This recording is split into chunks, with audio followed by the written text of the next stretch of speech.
Welcome to SuazoTalk, the podcast for people who believe anything can be handled when we engage in healthy, honest, and open conversation. We are Mark and Liz. Honey, how you doing? I'm doing pretty well. How are you? Doing good. It's been a while since we've done this. Sitting down, across from each other now, getting to talk on the podcast. How has your time away been? I would sum it up at it's been the right amount a while. Okay, good. And I know we definitely have different perspectives and how we looked at the time in between Mm-hmm. since we last recorded Uh-huh. and now. Um, and I believe how you were ready to keep going. And I just felt there needed to be a pause in between it. And I didn't know why in that season everything seemed like, oh, we should just move forward. Right. With how everything was moving on in life, and now sitting here I can see how God wanted life to continue to life for us, Right. so that way we would have something more meaningful to share. Correct. Yeah. Um, yeah, even right now, thinking about the episode that we're going into right now. Hmm. Um, we just know the topics, and talking about the topic of trust today. And you're right. There was in my heart there was a let's go, let's do this now. And for you, there was this I wouldn't call it a feeling, but a deep sense of not right now. Um, not right now. And for me, I had to trust you in doing that.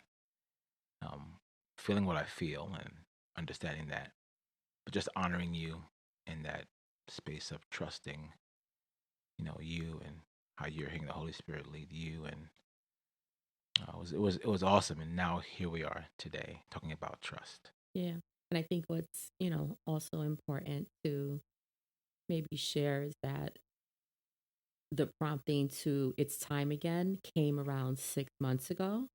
Hmm. Um, but I see now that the prompting was more so not "It's time to go," but it's time to start asking me again, Hmm. what are y'all gonna talk about? Right. Okay. Um, I can see that. right? Yeah. Yeah. So, you know, his timing's perfect. Yes. So it makes sense now. Hmm. Um, so just about, trusting God and trusting his ways and trusting his methods and his timing. Um, I can sit here and say honestly is not easy. Facts. So let's just start there. Like what are your thoughts on that, and just the patience and discipline it takes to trust? The biggest part about trust when it comes to God specifically for me Mm-hmm. is my the way I kind of describe God is God's urgency is not the same as mine. Mm. Like I think I want things done really urgent, and God's like, take it easy. Yeah. That's not for right now. One of the people that we listened to a lot a long time ago was a guy named Mike Cosper. I can't remember how to pronounce his name, and he was walking through seasons where God was slowly dealing with things with him, and every time God would, I guess, address one issue, he said, "God, what about this? What about this?" And God would say, "That's another conversation for another day."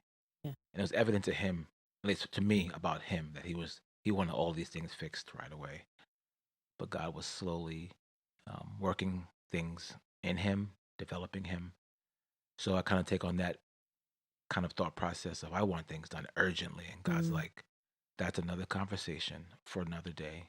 Let me deal with this. So trusting is absolutely one of the hardest things to do because of my desire to want things done when I want them done. Yeah, that's a big part of it. I've also discovered too the trusting God that some things will never make sense to us. Mm. And at the same time, nothing is wasted. Yeah. So wrapping my head around, to me, in my viewpoint, I'm just like, well, we didn't really need to go through that. Like we could have maybe strengthened a muscle, Lord, that you wanted us to develop a Right. different way, Right. you know? Right. Um, and yet there's just some things I don't think I'll ever like can say maybe I like, oh, I'm cool that happened Right. Right. Right. Right. type of thing. Right. But yet in hindsight, I can see how those little things that I thought were not necessary helped me build a deeper trust in him Yeah. and really get to experience him in a way of allowing him to truly lead me in all things and surrendering all things to him and just understanding that his way is better, even if it Mm. will never ever make sense to me why. Yeah, and I'm not sure what you're going to get into or how you're going to break this down, but there's another part of this that I just thought about as I'm listening to you talk is the fact that God doesn't owe us an explanation. Mm, And whether or not we get an explanation or not um, is not the catalyst for us to trust Him. Is this knowledge that an explanation is coming? Because in honesty, God doesn't owe us an explanation. yeah. And that part probably for me makes it even worse because I can understand going through something if I understand the why or my version of the why. But God's version of the why is because I'm God. Yeah. And I'm like, okay, God, you're God, but I just need a little more details as to what this is doing in me. Yeah. And the answer he has is, I am God. Yeah. And it comes down to at the end, he is searching us to see, do you really trust me or not? Do you really believe that I am sovereign over all things in your life or not? And I think about, little kids, let's say you're on a road trip, for example, they're like, are we almost there yet? Are we almost there Mm, yet? Are we almost there yet? mm. And that's how we go before God sometimes too. And yet we find it annoying when the kids do it to us. And yet God is so patient still when we Mm. do it to him. Yeah, yeah. Um, so yeah, just, rummaging through that and, you know, my mind and in my heart and just trying to reconcile more each day. Am I taking steps each day to continually live out a life that is trusting him? Mm. Um, and it's not easy. And I think that's the first thing, that honesty, that the Lord knew it would not be easy for us. And he also knew that it would be hard for us to admit it. It is hard to admit, and I think it's even harder to accept. Hmm. Um, I think admitting it is the easy part, but accepting it and walking it, because admitting it is a choice, 100%. Accepting it is the day to day realization that what I admitted to is going Yeah. to be my way of life. Yeah. Yeah. Yeah. And each and every single day saying, you're God, I'm going to trust you. Yeah. You're God, I'm going to trust you. Hmm. You're God, I'm going to trust you. Um, that's the harder part, the accepting it and walking in it, because Hmm. given the probability of saying it every day, there's going to be a day where circumstances look like I shouldn't trust God.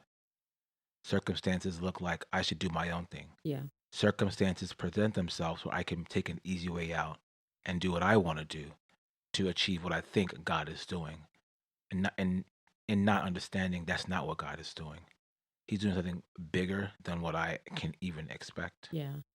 And the funny but not funny thing about that is that those are all valid methods of response. Yeah. Yet as valid as they are, it's asking ourselves, valid to whose standards? Hmm. Good point. Yep. Yep. And wanting to continually come back to measure them against God's standards as opposed to our own standards. Because even those who say they're not creative, you put them in a spot where they're hurt and they can get creative. 100%. 100%. 100%. So it's really just coming back to that, the humility of it and just saying, Lord, you know all my thoughts too. So even though I didn't even say it, you know where Right. I'm heading with this. Right. And, again, just inviting him into it to make sure that we're going by the standards that he wants. So, in this trusting, we've been hearing a lot lately the concept like it's like the algorithms listen, and it's like every podcast Yeah, we've been listening it's to, crazy. sermons we've listened to, um, just like reels sometimes even on Instagram. They've kind of been coming back to a certain theme of, you know, the disciple facing storms in the sea in the boat. And while I don't think we both took notice of it, that it's Right. something God kept dropping before us, Hmm. we knew that we had to kind of like dig a little deeper and just be like, like, well, what's the overarching theme that Right. you're trying to show us? Because it felt evident he was trying to show us something. And I think about, the disciples and a couple of instances where the Lord within a boat, within the water, within storms, used it as great ministry opportunities for them to teach them something very valuable. Mm. And what's pretty much out front and center is just trusting him, right? So like two particular examples that I see is in the story where Jesus calms the storm, where we see in 3 out of the 4 gospels.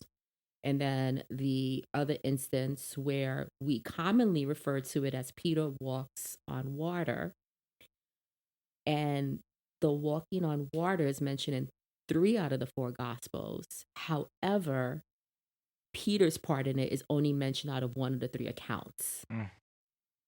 So that had me digging even more of, well, what's the big picture then in all this. So for the Jesus in the storm, we see it in Matthew 8, Mark 4, and Luke 8. But the one that drew me in the most was in Matthew 8, starting really at the ending of like verse 24. It said, but Jesus kept sleeping. And then it goes on to say in the beginning of 25, so the disciples came and woke him up, saying, Lord, save us, we're going to die. Right? So I found that interesting because one account, I believe it's in Luke, Luke points out that he was asleep, and he was asleep on a cushion.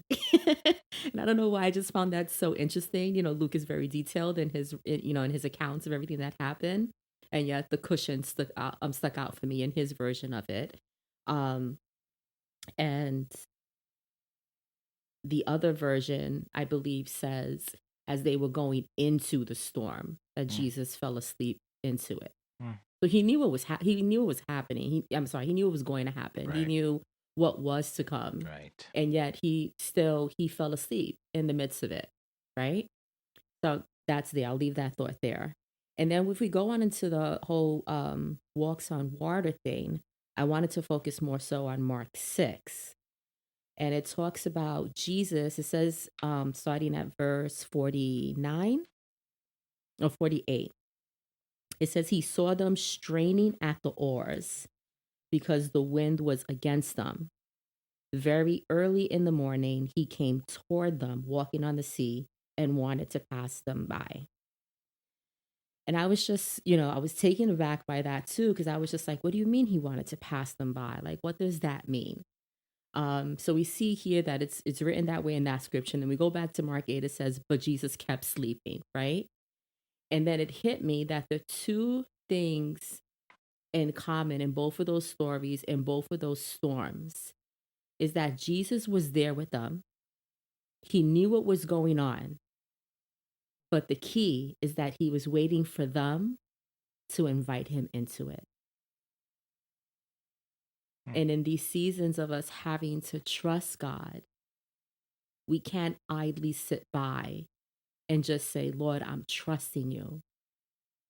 We have to get to the point, and sometimes panic brings us there.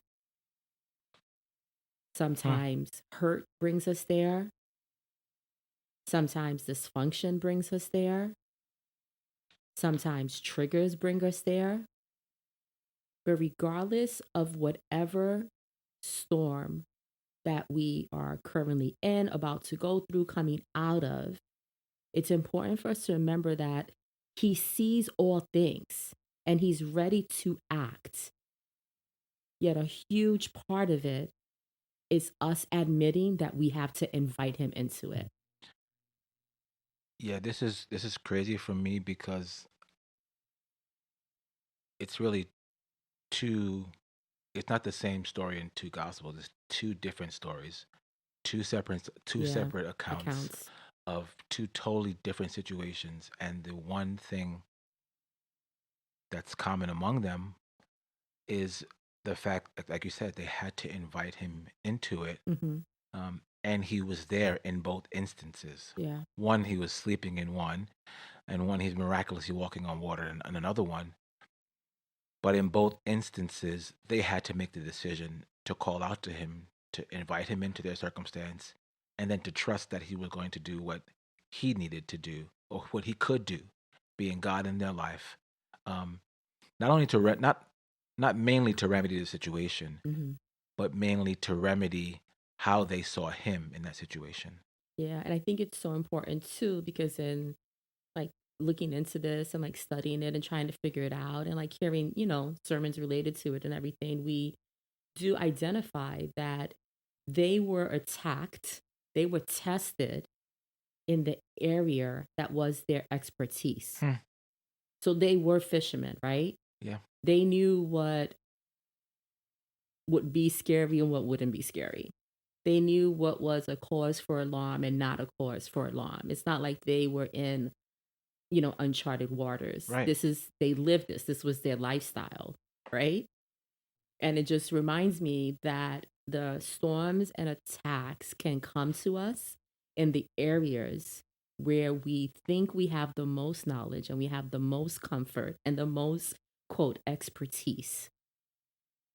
And I believe the Lord is prompting us that don't get so caught up in what you think you know that you think you can leave me out of anything. And we can either come there voluntarily or something could happen that brings us there in a whole different way. Yeah. I think, in particular, to the account where um, he's sleeping on the boat, because the walking on water is another, has a whole other thing for me. Mm-hmm. But the account where he's sleeping on the boat in Matthew, to your point, these gentlemen were trained fishermen. Mm-hmm. These men uh, fished on seas that were probably as rough or rougher than this storm that they were in.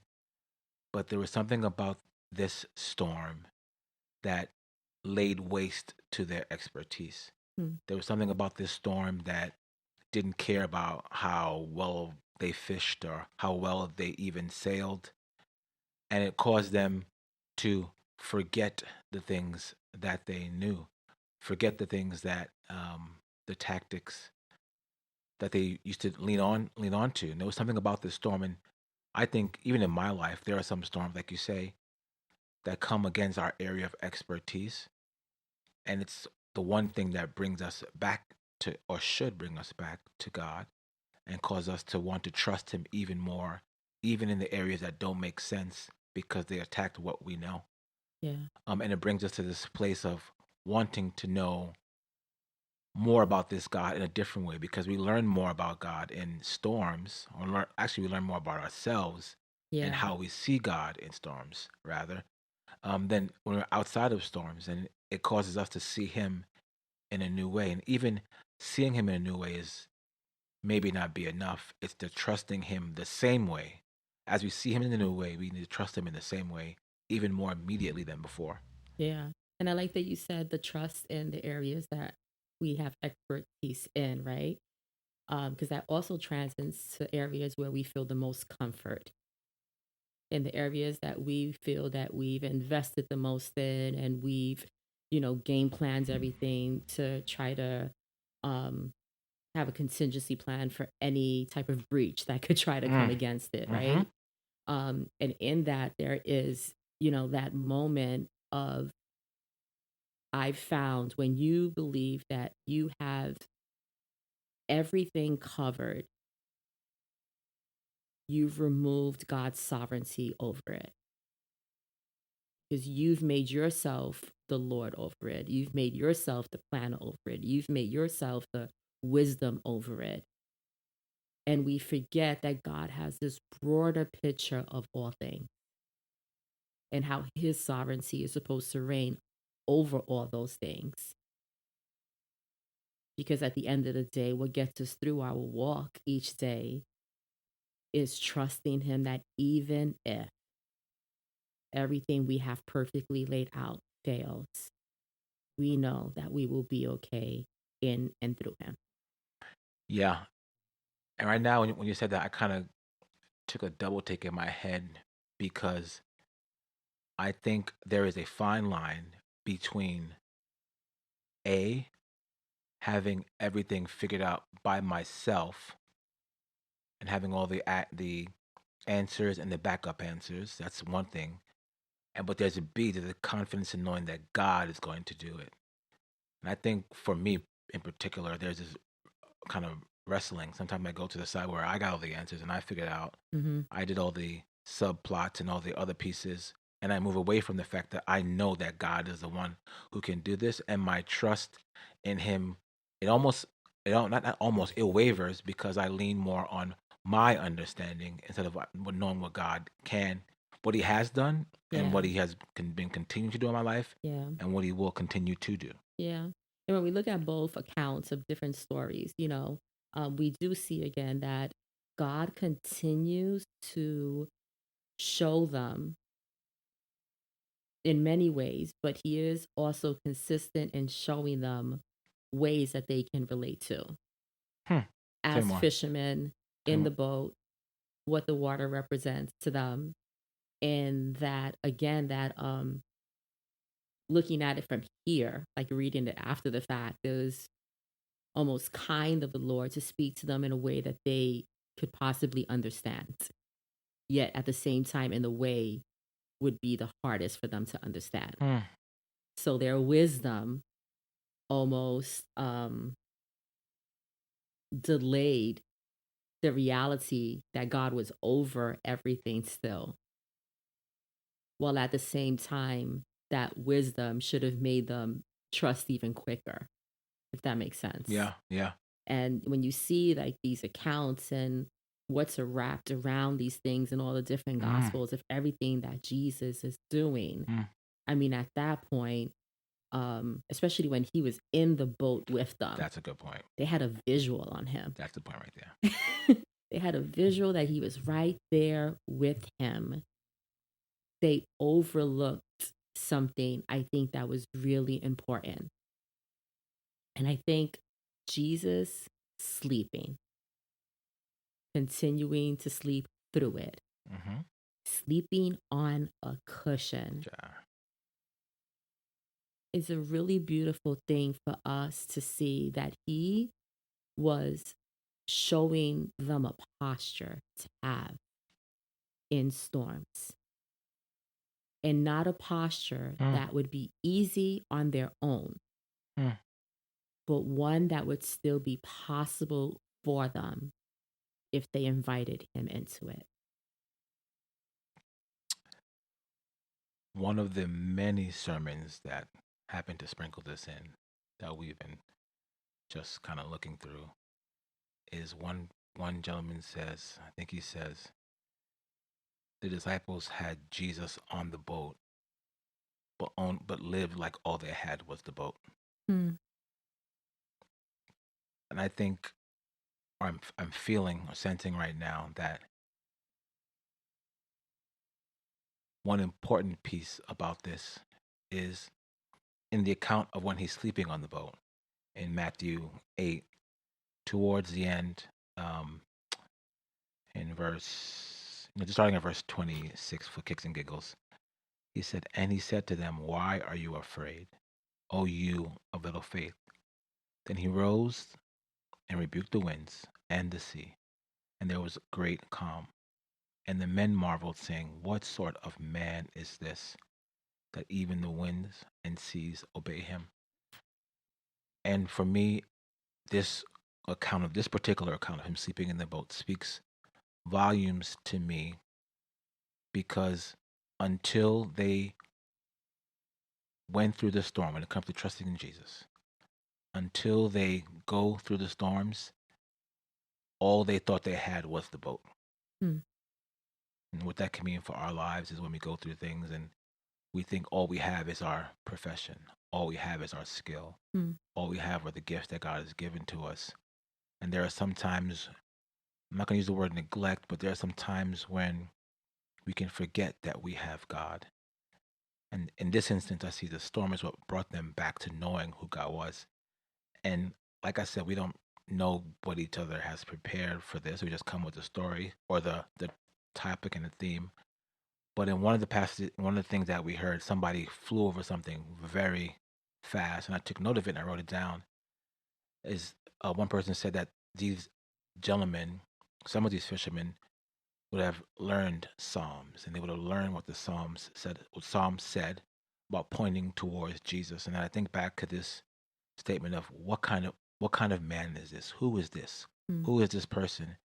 And at first, I thought that question, that statement was kind of like, who does this guy think he is?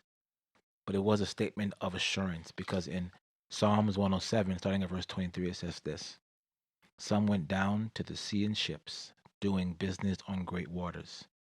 They saw the deeds of the Lord, his wondrous works in the deep. For he commanded and raised the stormy wind, which lifted up the sea with the waves of sea.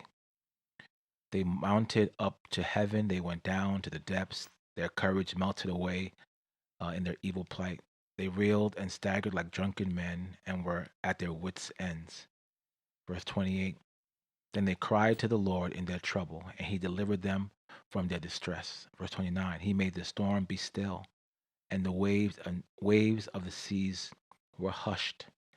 Then they were glad that the waters were quiet, and he brought them to their desired haven. Let them thank the Lord for his steadfast love, for his wondrous works of the children of man. Verse 32. Let them extol him in the congregation of people and praise him in the assembly of the elders. Mm. I can imagine these men in this storm, some of them who knew the Psalms, in that moment, seeing Jesus calm the storm, being reminded of this God that they heard about Mm. when they were younger or when they were maybe just recently. But as they would go through the Psalm, they would have heard this Psalm and they would have known about this miraculous person who did these things. And it was only the storm that caused them to say, who is this man that only the seas and the waves could obey? Because they were able to realize that is the Jesus that we should understand is with us in this boat, who is louder than the storm. Yeah, and just just to like I guess pull this all together as we're like come to a close for this particular conversation. I love that 2 out of the 3 gospels don't mention Peter. I think we're easy sometimes to find such a familiarity or comfort in finding the person who messed up and just, oh, he started sinking because he took his eyes off Jesus, right? When the bigger message in that is just that Jesus's intentions his actions were very purposeful in that moment. He wanted to reveal who he was to Mm, them, what he can do for them, mm, right?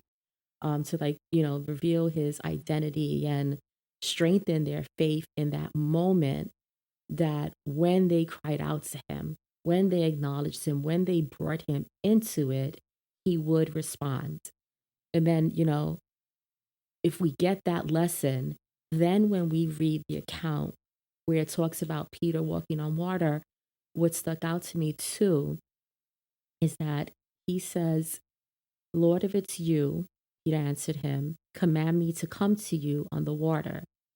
And in a lot of the scriptures, you'll see exclamation points, to give us a better idea of where, I guess passion wise and, where someone's at, right? Even with Jesus. And here it says, he said, come, period. It wasn't anything crazy. There's no exclamation mark like he needed to be above the storm or mm, compete with the mm. storm. He just told Peter, come on, Right, come to me. right. And we lose sight sometimes in the midst of big storms, and we make these pictures of what God's going to make it look like for us to be able to go to Him. And it's really as simple as us going before him. And he's like, come, I'm right here. And then it talks about how he climbed out the boat. He started walking, which I think is, how we all are in our walk with the Lord, where sometimes it's very easy to walk eyes fixed on him. It almost feels like we are walking on water in this world. Mm. And yet sometimes things happen that will make us like shake a little bit and temporarily take our eyes off of Jesus.